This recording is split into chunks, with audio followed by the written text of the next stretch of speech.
दोस्तों नमस्कार। स्वागत है आप सभी का मेरे YouTube चैनल के आर हिंदी कहानियां में। आज की कहानी सुनकर आपके भी रोंगटे खड़े हो जाएंगे, आपके पैरों तले जमीन खिसक जाएगी और आप सोचने पर मजबूर हो जाएंगे। कहानी को डिटेल से जानने के लिए वीडियो में लास्ट तक बने रहें। तो चलिए कहानी को शुरू करते हैं। ये कहानी है महाराष्ट्र के नवी मुंबई की उर्वशी वैष्णव अपने भाई पारस और चचेरे भाई जितेंद्र के साथ नवी मुंबई के कोपर खैराने के सेक्टर 19 में रहती थी। 27 साल की उर्वशी मूल रूप से राजस्थान के बूंदी जिले की दयानंद कॉलोनी की रहने वाली थी, लेकिन पिछले 7 सालों से वो अपने भाइयों के साथ नवी मुंबई में ही रह रही थी। उर्वशी वैष्णव मुंबई के सोना रेस्टोरेंट एंड बार में वेटर के तौर पर काम करती थी। उसकी सैलरी भी ठीक ठाक थी। उसके पास खुद की एक बलेनो कार भी थी। हर दिन की तरह 13 दिसंबर 2022 की सुबह 9:30 बजे उर्वशी अपनी बलेनो कार से जॉब करने सोना रेस्टोरेंट में जाती है। उस दिन उर्वशी के साथ उसका एक दोस्त भी था जिसका नाम रियाज खान था। उस दिन उर्वशी की गाड़ी उसका दोस्त रियाज ही चल रहा था। उर्वशी को रेस्टोरेंट में ड्रॉप करने के बाद रियाज उसकी गाड़ी लेकर चला गया। रियाज शाम को अंधेरा होने के बाद वापस उर्वशी के घर पर पहुंच गया। रियाज ने उर्वशी के भाई पारस से कहा कि उसके सर में बहुत दर्द हो रहा है, प्लीज एक कॉफी बनाकर पिला दो। पारस ने उसे कॉफी बनाकर पिलाई। कॉफी पीने के बाद रियाज वहां से चला गया, लेकिन पारस अपनी बहन उर्वशी के कॉल आने का इंतजार कर रहा था। असल में शाम को 5 बजे हमेशा उर्वशी अपने भाई को कॉल करके बताती थी कि उसकी ड्यूटी खत्म हो गई है, जिसके बाद पारस अपनी बहन उर्वशी को लेने चला जाता था। कभी कभी उर्वशी का दोस्त रियाज भी उसे लेने जाता था, लेकिन 13 दिसंबर की शाम को उर्वशी का कॉल नहीं आया। धीरे धीरे वक्त बीतता जा रहा था और फिर शाम से रात होने लगी, मगर उर्वशी अपने घर नहीं लौटी। और जब उसके भाई पारस ने उसे फोन किया तो उसने फोन नहीं उठाया। उर्वशी के जीजा भी मुंबई में ही रहते थे। उसके भाई पारस ने तुरंत अपने जीजा को कॉल किया और बताया कि बहन उर्वशी अभी तक घर नहीं लौटी है। इस बात का पता चलते ही उसके जीजा भी पारस के पास पहुंच गए। इसके बाद पारस ने उर्वशी के दोस्त रियाज को भी कॉल किया। उर्वशी के लापता होने की खबर सुनकर रियाज भी घबरा गया। इसके बाद वो लोग उर्वशी को तलाश करना शुरू कर देते हैं। इधर 14 दिसंबर को महाराष्ट्र के रायगढ़ जिले में पनवेल तालुका इलाके के कुछ लोग गाढ़ी नदी के पुल से गुजर रहे थे, लेकिन तभी अचानक वो लोग देखते हैं कि पुल के नीचे पिलर के पास एक लाश तैर रही है। उन लोगों ने बिना देरी किए तुरंत पनवेल पुलिस को सूचना दी। कुछ ही देर में पनवेल पुलिस घटना स्थल पर पहुंच जाती है और जब उस लाश को पानी से बाहर निकाला जाता है तो पता चलता है कि ये लाश तो किसी लड़की की है जिसकी उम्र करीब 25 से 30 साल के आसपास थी। इसके बाद पुलिस सबसे पहले उस इलाके में रहने वाले लोगों से पूछताछ करती है कि हो सकता है कोई उस लड़की को पहचानता हो। उस लड़की का चेहरा अभी तक खराब नहीं हुआ था, लेकिन चेहरा साफ दिखाई देने के बावजूद भी उस इलाके के लोग लड़की को पहचान नहीं पा रहे थे, जिससे साफ हो गया था कि ये लड़की उस इलाके की रहने वाली नहीं थी। पुलिस ने अंदाजा लगाया कि या तो लड़की की लाश पानी में तैरकर वहां तक पहुंची थी या फिर किसी ने उसे वहां लाकर पानी में फेंक दिया था। शुरू में तो देखने से लग रहा था कि शायद पानी में डूबने से ही उस लड़की की मौत हुई है, लेकिन जब पुलिस उस शव की बारीकी से जांच करती है तो उस लड़की की गर्दन पर कुछ काले निशान थे, जिनसे पता चलता था कि लड़की का गला घोट कर ही उसकी हत्या की गई होगी। शुरुआती जांच के बाद पनवेल पुलिस उस लड़की के शव को पोस्टमार्टम के लिए हॉस्पिटल भेज देती है, लेकिन अजीब बात यह थी कि उस लड़की के पास से पुलिस को कुछ भी नहीं मिला था।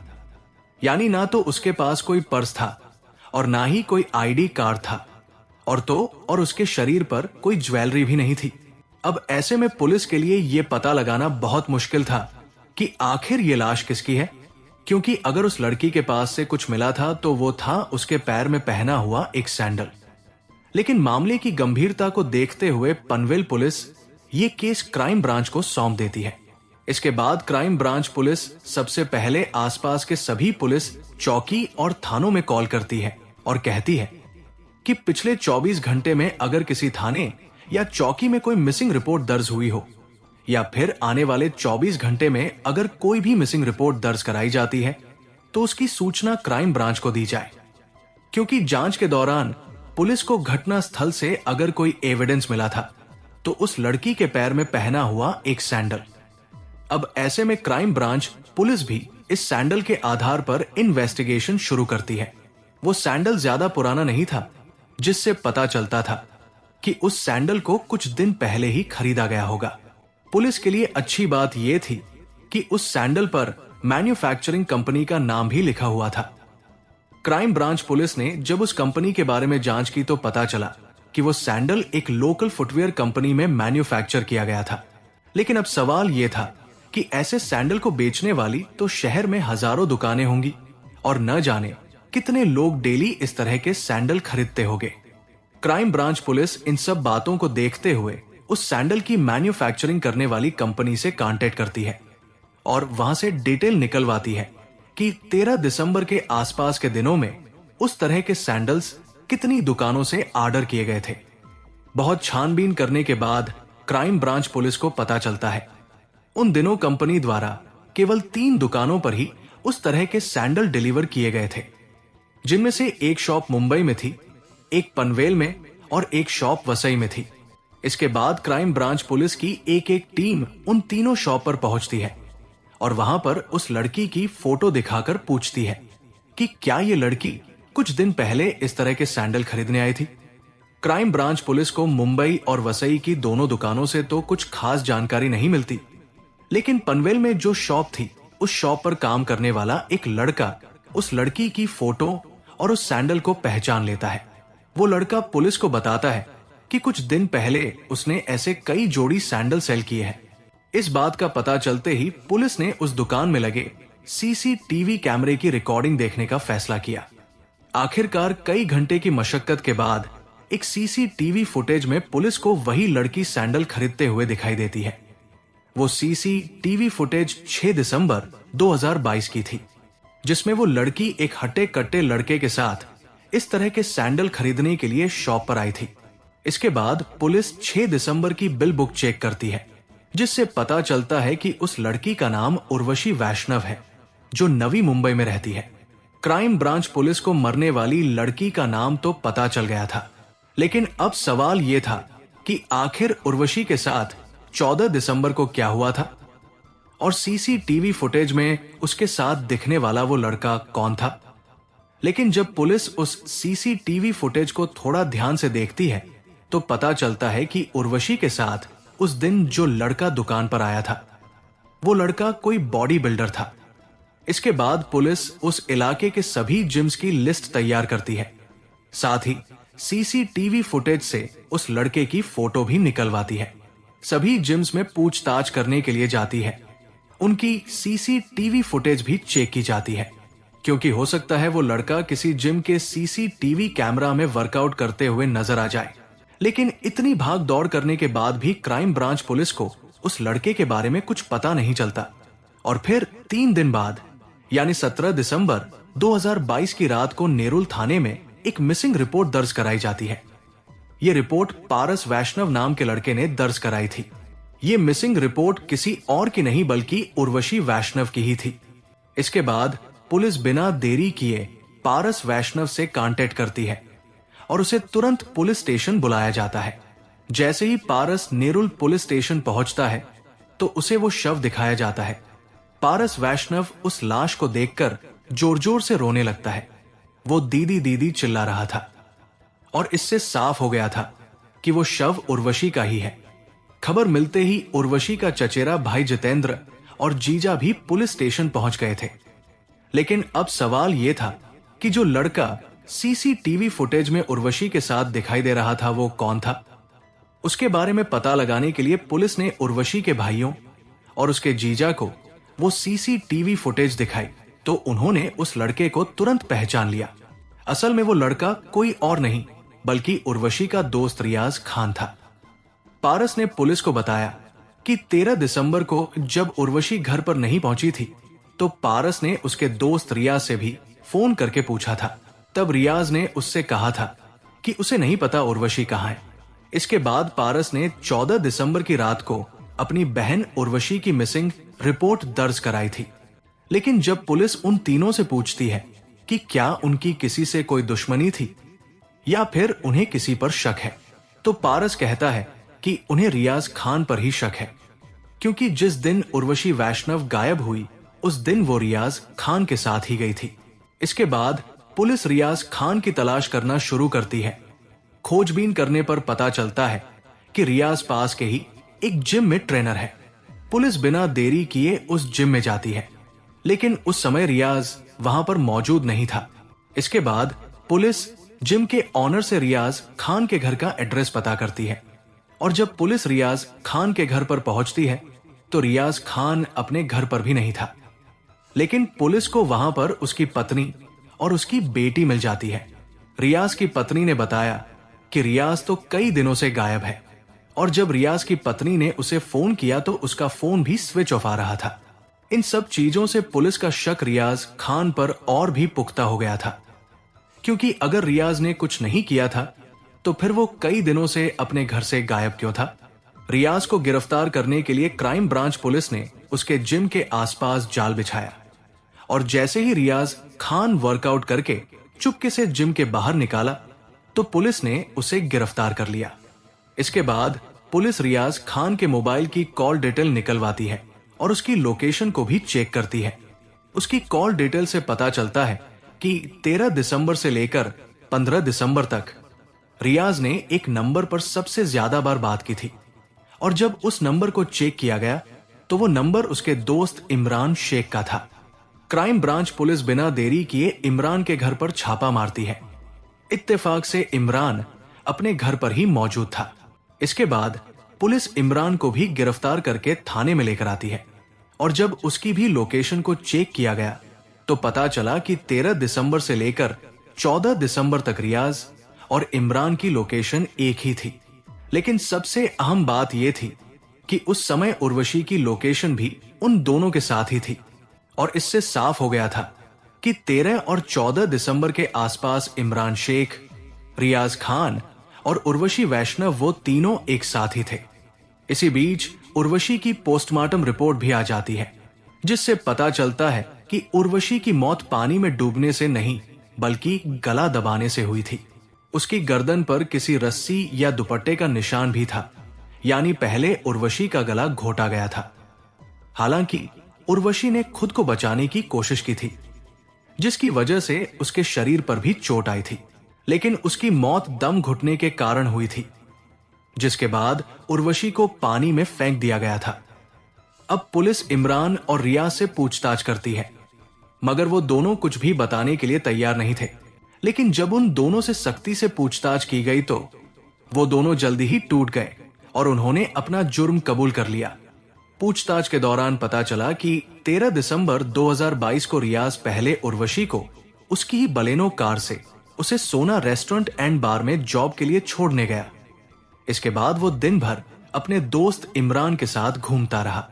इसी दौरान उन दोनों ने उर्वशी वैष्णव का कत्ल करने का प्लान बनाया, और फिर शाम के समय रियाज उर्वशी को पिक करने के लिए सोना रेस्टोरेंट में जाता है, जहां पर उर्वशी काम करती थी। उस समय गाड़ी रियाज चला रहा था। वहां से वो लोग उर्वशी को पिक करते हैं। इसके बाद रियाज उससे कहता है कि चलो कहीं घूमने चलते हैं। उर्वशी उनके साथ जाने के लिए तैयार हो गई, लेकिन बीच रास्ते में ही पीछे बैठे इमरान ने एक रस्सी की मदद से उर्वशी का गला घोट दिया, जिससे उसकी मौत हो गई। इसके बाद इमरान और रियाज पनवेल तालुका की गाढ़ी नदी के पास पहुंचे। वहां से उन्होंने पुल पर खड़े होकर उर्वशी के शव को नीचे पानी में फेंक दिया। फिर वो दोनों वहां से फरार हो गए। इसके बाद इमरान बीच रास्ते में ही उतरकर अपने घर चला गया, जबकि रियाज उर्वशी की गाड़ी को लेकर उसके घर पर पहुंचा। वहां उसने उर्वशी की गाड़ी को पार्क किया। फिर वो अपनी बुलेट लेकर वहां से चला गया था। लेकिन अब सवाल यह था कि आखिर रियाज और इमरान ने उर्वशी का कत्ल क्यों किया था। पूछताछ करने पर रियाज ने पुलिस को बताया कि इसकी और उर्वशी की मुलाकात इस घटना से 7 महीने पहले उसी रेस्टोरेंट में हुई थी, जहां उर्वशी वेटर का काम करती थी। उन दोनों में जल्दी ही दोस्ती हो गई, लेकिन फिर ये दोस्ती प्यार में बदल गई। उर्वशी रियाज खान से बहुत ज्यादा प्यार करने लगी थी। उन दोनों के बीच शारीरिक संबंध भी बनने लगे थे। असल में रियाज ने उर्वशी के साथ शादी करने का वादा तो कर लिया था, लेकिन रियाज ने उर्वशी से यह बात छुपाई थी कि वो पहले से ही शादीशुदा है और उसकी एक बेटी भी है। असल में रियाज उर्वशी से शादी करना ही नहीं चाहता था, लेकिन कुछ दिनों के बाद किसी तरह उर्वशी को पता चल जाता है कि रियाज पहले से ही शादीशुदा है। रियाज ने पुलिस को बताया कि इस बात का पता चलते ही उर्वशी उस पर दबाव बनाने लगी। वो उसे ब्लैकमेल करने लगी थी कि या तो मुझसे शादी करो, नहीं तो मैं तुम्हारे खिलाफ कंप्लेंट कर दूंगी। रियाज ने बताया कि इस धमकी की वजह से ही उसने उर्वशी से शादी करने का वादा भी किया था। उसने उर्वशी से शादी करने का वादा तो कर लिया था, लेकिन अब रियाज बहुत ज्यादा परेशान रहने लगा था। इसी दौरान उर्वशी ने रियाज की मुलाकात अपने भाई पारस और चचेरे भाई जितेंद्र से भी कराई। उर्वशी ने यह नहीं बताया था कि रियाज उसका बॉयफ्रेंड है, बल्कि उर्वशी ने अपने भाइयों को यह बताया था कि रियाज सिर्फ उसका दोस्त है। लेकिन कहीं ना कहीं उर्वशी के भाइयों को यह एहसास हो गया था कि उर्वशी रियाज से प्यार करती है, और यही वजह थी कि 2022 में दिसंबर के महीने में उर्वशी रियाज को साथ लेकर राजस्थान के बूंदी जिले में अपने गांव एक शादी में भी गई थी। लेकिन उस शादी से वापस लौटने के बाद उर्वशी भी रियाज पर जल्द से जल्द शादी करने का प्रेशर बनाने लगी। अब रियाज बुरी तरह से फंस चुका था, क्योंकि ना तो वो अपनी पहली पत्नी को छोड़ सकता था और ना ही वो उर्वशी के साथ शादी करना चाहता था। रियाज ने सोचा कि अब इस परेशानी से छुटकारा पाने का एक यही तरीका है कि उर्वशी का कत्ल कर दिया जाए। इस साजिश में वो अपने दोस्त इमरान को भी शामिल कर लेता है। इसके बाद वो दोनों मिलकर एक खौफनाक प्लान बनाते हैं, जिसके लिए रियाज अपने दोस्त इमरान को 30,000 रुपए एडवांस भी देता है। रियाज ने सोचा था कि अगर उर्वशी का कत्ल करने के बाद उसकी लाश को नदी में फेंक देंगे तो वो पानी में बहकर कहीं दूर चली जाएगी और उसकी शिनाख्त नहीं हो पाएगी। लेकिन जैसा उन्होंने सोचा था वैसा नहीं हुआ, क्योंकि उर्वशी का शव उस नदी के पिलर में फंस गया था, जिसकी वजह से कुछ लोगों ने उसके शव को देख लिया था। और फिर क्राइम ब्रांच पुलिस ने इस पूरे मामले का खुलासा कर दिया था। इसके बाद पुलिस ने उन दोनों के दिए गए बयान और सबूत के आधार पर चार्जशीट तैयार करके उन्हें कोर्ट में पेश किया गया, जहां से उन्हें जेल भेज दिया गया। लेकिन साल 2023 में सितंबर के महीने में रियाज और इमरान को बेल मिल गई। मगर अब सवाल यह है कि इतना बड़ा क्राइम करने के बाद भी उन दोनों को बेल कैसे मिल गई थी? दरअसल उन दोनों के खिलाफ कोई भी ऐसा सबूत और ऐसा गवाह नहीं था जिसने रियाज को उर्वशी के शव को नदी में फेंकते हुए देखा हो या फिर उन दोनों को साथ जाते हुए देखा हो। और यही वजह थी कि लैक ऑफ एविडेंस यानी सबूत की कमी के कारण रियाज और इमरान को बेल मिल गई थी। हालांकि ये मामला अभी भी कोर्ट में चल रहा है और हो सकता है आगे चलकर उन्हें सजा भी सुनाई जाए। लेकिन इस घटना से ये सीख जरूर मिलती है कि किसी के साथ रिलेशनशिप में आने से पहले थोड़ा वक्त लें और थोड़ा ठहरें, क्योंकि आप जिस व्यक्ति के साथ रिलेशन में जा रहे हो आपको उसके बैकग्राउंड और उसके नेचर के बारे में अच्छे से पता चल सके, ताकि भविष्य में फिर कभी कोई ऐसी घटना ना हो। दोस्तों, इस कहानी को सुनाने का उद्देश्य किसी का दिल दुखाना नहीं है, किसी को परेशान करना नहीं है, बल्कि आपको जागरूक करना है और आपको सचेत करना है, ताकि आप लोग सतर्क रहें और सावधान रहें।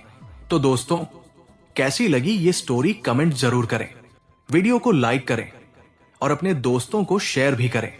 और आपसे गुजारिश है कि मेरे चैनल को सब्सक्राइब जरूर करें। फिर मिलेंगे ऐसी ही किसी सच्ची स्टोरी के साथ। तब तक के लिए धन्यवाद।